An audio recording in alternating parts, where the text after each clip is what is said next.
Good morning, friends. I hope you're having a wonderful day out there in your gardens. Today we're going to be doing a lot of fall garden maintenance.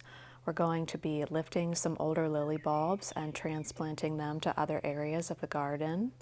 We're going to be dividing and transplanting geums. We're going to be transplanting some smooth hydrangeas, and I'm going to talk about precautions I take when it comes to transplanting shrubs and perennials during a drought. And then we'll finish off the day by staining the raised beds to match the garden library. So the first thing we're going to do is transplant these Eastern Moon Lilies. I believe I've had these in my garden for 4 or maybe 5 years. They're an OT lily. An OT is a cross between an oriental and a trumpet lily. That means that the blooms are really big, like a trumpet.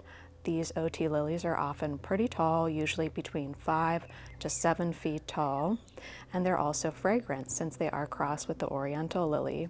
Late September and October is a great time to transplant lilies. They've already absorbed all of the energy that they need from the sun, and in most areas of the country they have probably already started to yellow and die back to the ground. Now, if you wanted to, you could cut down the foliage all the way to ground level before transplanting the bulbs. The reason why I didn't do that here is because I'm a very visual person, and these are very tall lilies. So by leaving some of the stem behind, it helps me visualize what these are going to look like next year when they reach their mature height of about 6.5 feet tall. And I can put some footage on the screen of these lilies in bloom. They are just magnificent. Now, my main piece of advice on transplanting lilies is just to take extra care when you're digging them out of the ground. They are not going to go into transplant shock at all. These are really tough perennial bulbs. You can even move them basically at any point in the growing season. But I like to use a pitchfork, place it about a foot away from the lily bulb, and rock my pitchfork back and forth until I can feel that the bulb has dislodged from the ground itself, and then I go ahead and pull it up. If I use a shovel, I risk injuring the lily bulb, and if I pull it out too soon, I risk pulling out the stem, but leaving the bulb in the ground. Now that we transplanted our lilies, let's move on to dividing and transplanting geums. These geums are 3 years old. I planted them in the fall one year, and I've been able to divide them in both spring and fall. I prefer to divide them in the fall whenever possible. You can see that the plants are quite large, so after digging up the entire plant, I like to slice right through the center with a bread knife. If your geums are as big and hardy as mine are, this can take some muscle and some time. I'm going to lose a little bit of foliage down the central portion of the plant as I slice through the root system, but that's perfectly okay. Once I have my divisions, I'm just going to replant them in their new locations, and in no time at all, we're going to turn 3 geum plants into 7. And I just absolutely love geums. I can't even recall what variety this is, but geums are very hard to come by in my area for some reason.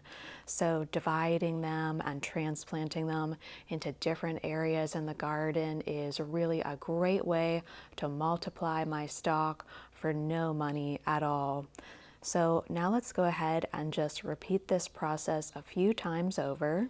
So far we've taken 2 plants and turned them into 4 plants.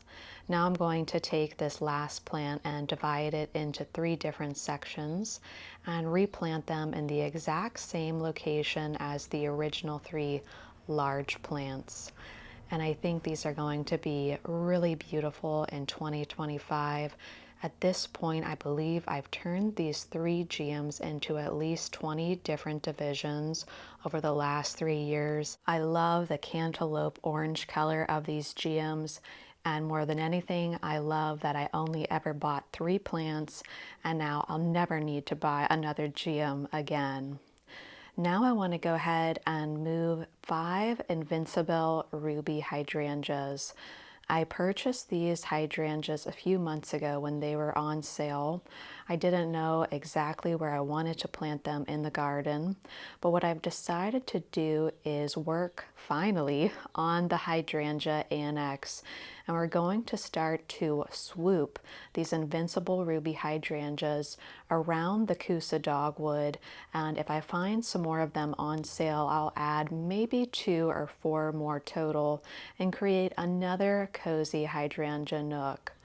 So the main thing I want to talk about here, and let me know if you're experiencing this, we are in a major drought here in Pennsylvania. So what I'm actually doing is digging a hole, filling it with water, putting the plant in, filling it with water again, then covering the roots back up with soil, and then watering again. The ground now is just complete dust, and so I want to take extreme precaution when transplanting these hydrangeas in the fall to give them lots and lots of water and to consistently water them for the next month or two so that they can really get well established before things get really cold and the ground freezes. Now let's finish off our day by re-leveling the raised beds and by staining them to match the color of the garden library. I spoke with Josh and Tyler Ressler from Ressler Design Company, who built the garden library for us, and they said that they used a stain color called Early American.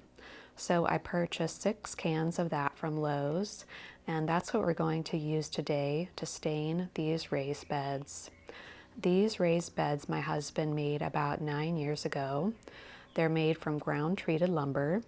They measure 4 feet wide by 8 feet long.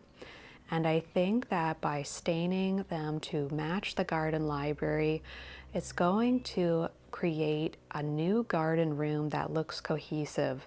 It looked a little bit disjointed when I moved the boxes over here, and I think that was purely because the colors didn't match. I'm pretty sure that I ended up using 6 cans of stain, so I was looking at about $65 in terms of the cost of this project. I think that was money well spent. Let me know what you think when you see the final reveal. But what we're going to be doing in a few weeks' time is we're going to be filling the raised bed with soil. We're going to plant our bulbs and then top them up. I thought it was a good idea to wait to fill these until my bulbs arrived. That way I can fill them up and leave 8 inches unfilled, put my bulbs in, and then fill up the remaining 8 inches. So here's a look at what the raised beds look like after I got them all stained. If you can imagine them filled with soil and lots of blooming cut flowers in them, that's what we have to look forward to together in 2025.